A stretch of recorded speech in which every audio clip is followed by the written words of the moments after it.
We weren't supposed to be that far off the trail. We'd hiked maybe a mile past the designated campground, just far enough to escape the chatter of other campers. That's what Will kept saying anyway, that if we went a little deeper into the woods, it would be quieter. Just a quick detour. We'll find a perfect clearing, he promised. And sure enough, we did. A small patch of open ground surrounded by thick pines with soft moss underfoot and just enough sky to see the stars. We set up our tents, lit a fire, made dinner. It was the first night of our trip, and the four of us were in high spirits, tired, full, and lulled by the sounds of wind moving through the trees. But something already felt off. I didn't say anything at first, because it was hard to name. It was just a sense, like the woods were listening. Too still, too watchful, like the crackling of our fire was the only sound allowed to exist there. Around midnight, I stepped away from camp to relieve myself and realized I couldn't find my way back. I turned around, the firelight that should have been visible through the trees, gone. I spun in a slow circle, calling out softly. No answer. I waited, listening for footsteps, laughter, anything, but the forest didn't answer. I swear I retraced my steps exactly. 10 paces forward, turn left, then right around the split tree. That's how I came. That's how I should have gone back.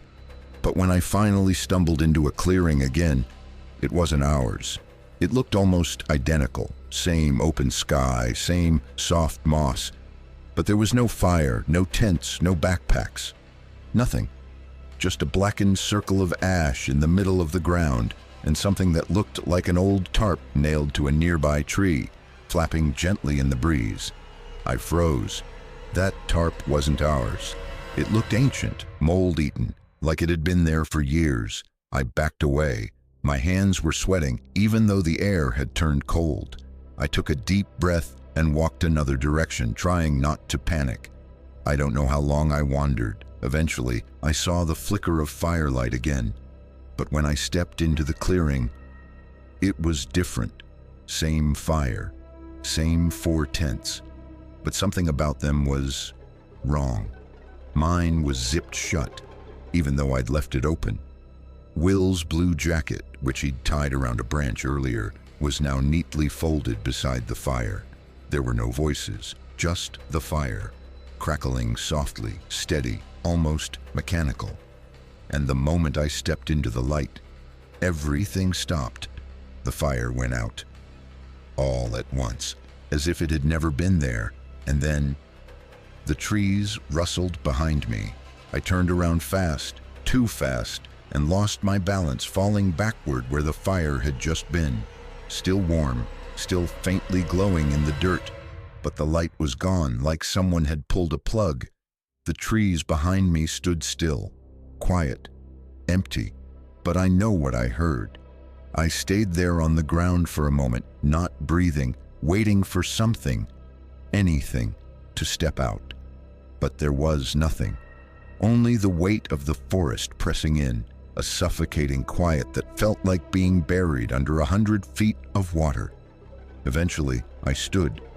My head was spinning. I took slow steps around the clearing, calling out for the others, softer this time.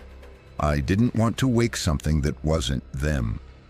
I found the folded jacket, picked it up. It wasn't Will's. It looked like it, sure. Same shade of blue, same patches on the sleeves. But it was faded, brittle in my hands. There was a tag on the collar I'd never seen before, one of those old stitched cloth labels you only find in thrift stores. The fabric practically crumbled when I touched it.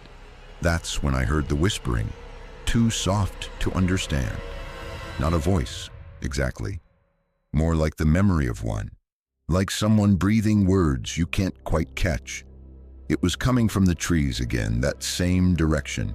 My skin crawled. I followed it. It wasn't smart, it wasn't rational, but something about it felt familiar. Like someone I knew, someone I'd lost. The trees thinned, and I emerged onto the edge of a different path, one I didn't recognize, a narrow dirt track with no footprints, no sign of use. But in the middle of the path was something I did recognize. My water bottle.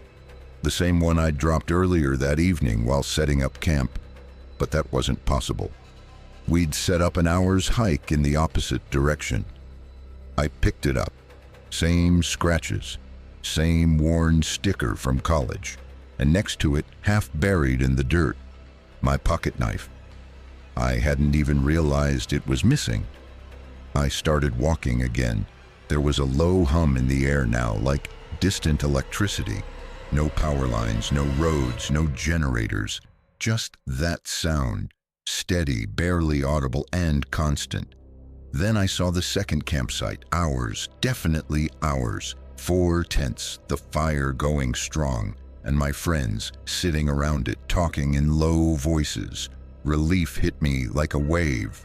I rushed toward the light, stepping into the clearing with a shout of, "Guys!" They didn't look up. They kept talking. I walked closer, closer still. I should have seen someone smile, flinch, glance my way, but none of them moved. They just looped. Will laughed at something, the same way he had earlier that night. Then Emily poked at the fire. Mark pulled out a granola bar and bit into it. Over and over, again and again. I blinked. The fire flickered the same way each time. The flames, identical. The sparks, always in the same pattern. They were stuck, not real or not now. I backed away slowly, the hair on my neck standing straight. My throat was dry. When I turned to leave the clearing, the path I'd come from was gone, and someone was standing at the edge of the trees, just out of reach of the light. They didn't move. They didn't speak, but I could feel their stare like a weight pressing into my chest. My legs moved before I could think. I ran. I don't know how long I ran. Time didn't work right anymore. The night felt stretched, like it was stuck in rewind and play at the same time. The moon never moved. The air stayed heavy and wet in my lungs. My watch had stopped, frozen at 2:11 a.m., and no matter how far I went, I couldn't find a landmark I recognized. I stopped when my legs gave out. My knees hit moss-covered ground, and I stayed there, listening. Nothing, no breathing, no footsteps, no wind. But I was being watched. I knew it like I know gravity. I turned slowly.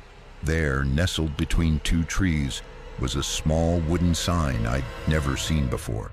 Hand-carved, faded. The words were nearly worn away, but I made them out. Camp Redwood, established 1934 below it, smaller text carved with the same hand. Closed indefinitely after incident. The wood was cracked, almost rotted, like it had been there for decades, but I'd never seen that sign on the way in. None of us had. I stood, legs trembling, and walked past the sign. Just past the tree line, I found the road. A road. Not the trail we came in on, not even pavement. More like an old service road long since claimed by roots and grass. But I followed it, and after what felt like hours, I heard a car. Headlights cut through the trees. A Ranger truck pulled up beside me, and the driver, a woman in her 50s, deeply lined face, voice full of gravel, leaned out the window. "You all right?" she asked. I couldn't speak, just nodded. She let me in the passenger side, offered water, and didn't press me with questions. We drove in silence until we reached the station. When she asked where I'd come from, I gave her our campsite's coordinates. She went very still. "You sure?" she asked. "Yes." She picked up a binder from the dashboard, flipped to a map, and tapped her finger on a spot near the coordinates I gave. "That area's been closed since '85. Fire rolled through. No trails left. No campsites." I said nothing, just stared. "They say a group of hikers went missing there. Never found a trace." She looked at me carefully. "I've worked this park for 30 years. People come back. Wrong, sometimes, not many, but enough to make a person believe things she'd rather not." I asked if I could call my friends. She nodded. let me use the station phone. But none of their numbers worked. Disconnected. Everyone. I went back with the rangers the next morning. We hiked out to the spot I swore we'd camped. And we found something. A clearing, overgrown. An old, half-burned fire ring. Faded trash, too far gone to be ours. Rusted cans, a single collapsed tent frame buried under moss. No jackets, no knife, no water bottle, no people. No sign anyone had been there for decades. They let me go after that. Took a statement, said they'd call if anything turned up. No one ever did. It's been 6 months. I don't sleep well. I moved to a new city, a smaller apartment. My backpack still sits in the corner, untouched, like a relic from a different version of me. Some nights, I swear I hear voices outside the window. Familiar voices. Laughing, whispering, and once, just once, I saw Will's reflection in the glass. Only he wasn't smiling. He was mouthing something. I watched his lips, and I swear, they were saying, "Don't stop watching." There was no reason for the sound to come back. Not from there, not from that direction. I was alone in the quarry. I knew that for sure. My car was the only one parked along the gravel ridge. It was the off-season, early March, too cold for tourists, too warm for snow, and the entire landscape hung in this dead gray stillness like it hadn't woken up yet. I was down there for work, audio mapping for a sound design project. It was supposed to be simple. Record ambient noise, document natural reverb from different cliff angles, and leave. No drama. Just another freelance gig that would pay rent and nothing more. The quarry had this way of swallowing sound. You'd clap or shout, and the echo would bounce back like it was fighting to get out of its own throat. The acoustics were weird. The stone uneven, jagged in some places, polished in others, like parts of it had been worked on and then abandoned mid-project. The place was raw and strange, but not threatening, at least not until I heard it. I'd just recorded a test clap. 5 sharp claps into the center of the basin. Standard stuff. I counted the return. 1, 2, muffled echoes. Then silence. Then came another clap. But I hadn't made it. It came a second after mine, from a different direction entirely, behind me and low from deeper in the quarry wall. I stood up so fast I nearly dropped my mic. I turned in a slow circle, trying to locate the source. The air was flat, still, nothing moved. I told myself it was a delayed reflection, a sound bouncing in some strange acoustic pocket. I clapped once more, waited. Again, a second clap came back, not echoed, not distorted, but precise, clean, as if someone had copied me exactly and waited half a beat to throw it back. I stared at the far wall. It was a flat shelf of granite maybe 20 feet high, streaked with rust and moss. No obvious cracks or caves.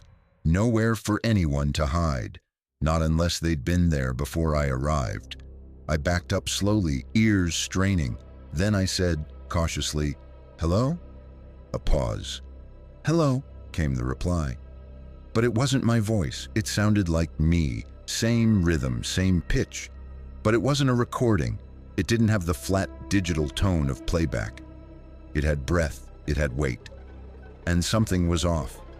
It mimicked the inflection, but not the intent. I don't know how else to describe it. It was like someone repeating a phrase in a language they didn't understand. Like it had shape, but no meaning. Just sound. "Who's there?" I called. A pause. "Who's there?" My own question returned to me, but slower this time, like it was learning or hesitating. The silence that followed was crushing. I swear I could hear my own pulse in my jaw. I packed up my recorder without even bothering to wrap the cords properly and started hiking back toward the ridge. My boots crunched over broken stone and frost-crusted dirt, louder now than before. Or maybe it just felt that way. About halfway back to the car, I heard the footsteps. Not mine, not an echo, actual heavy steps, matching mine for a few beats, then adding one more.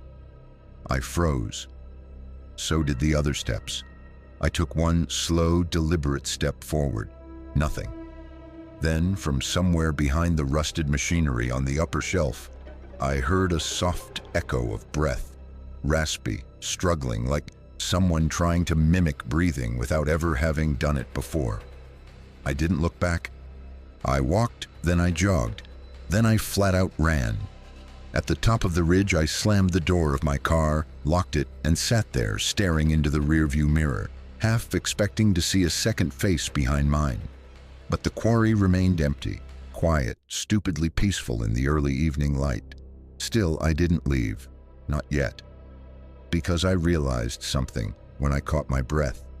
When I called out into the basin and that voice answered.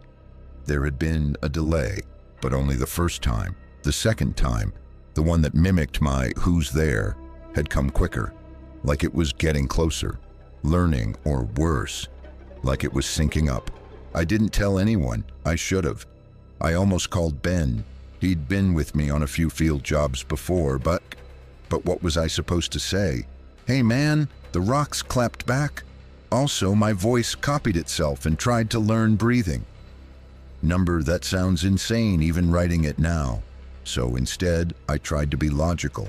Maybe it was another hiker. Maybe I wasn't alone after all and just didn't see them. Maybe they were playing a prank. It's a popular spot in the warmer months, even if it was off-season now. The idea made me feel better for a while, but only for a while. Because when I got home that night, when I dumped the files from my recorder into my laptop, I found something that froze the blood in my veins. There were 7 recordings in the folder. I had made 5. The naming convention on my device is automatic, time-stamped, untouched. I double-checked, triple-checked. I didn't make a mistake. 2 extra files. I opened the 6th one first. It started with silence, then static, then my own voice, clear as day, saying, "Don't respond to it." The voice was mine, but I don't remember saying that. I never said that. The file ended with what sounded like a faint scrape, like stone against stone. Then came the 7th recording. I hit play and immediately yanked my headphones off. Because it wasn't silence, it was breathing, deep, labored breathing, way too close to the mic, like something huddled over the recorder, exhaling through a dry throat.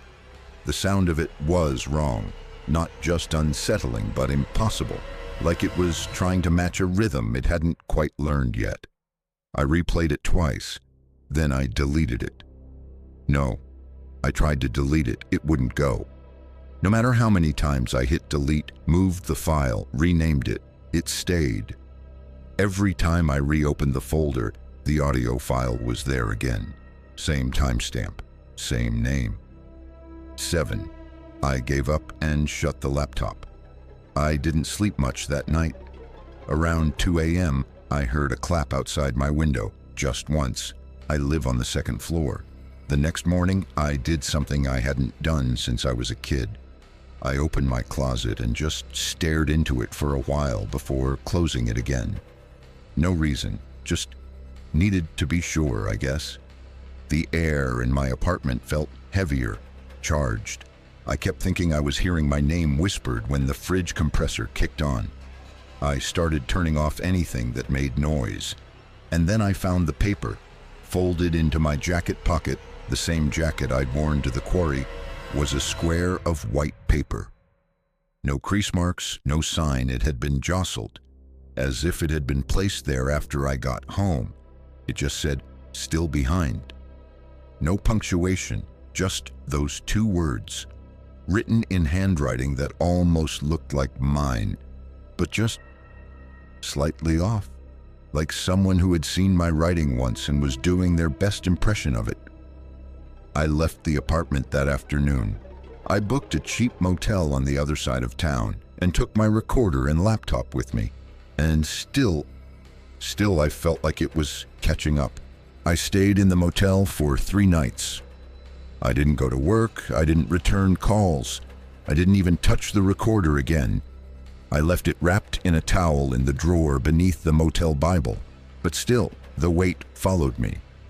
It wasn't fear exactly, not anymore. It was something deeper, more cellular, like something had sunk into me when I turned around at the quarry, something I had brought back. The second night, I woke up to the room's smoke alarm chirping once.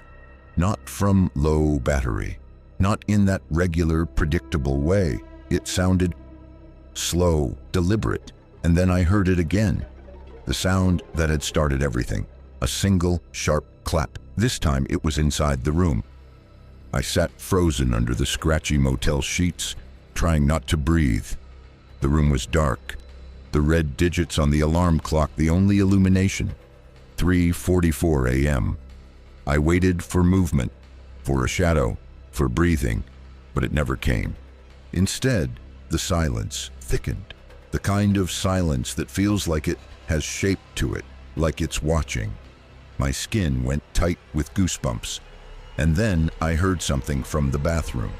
Not loud, not obvious, just a soft rustle, like someone shifting in place.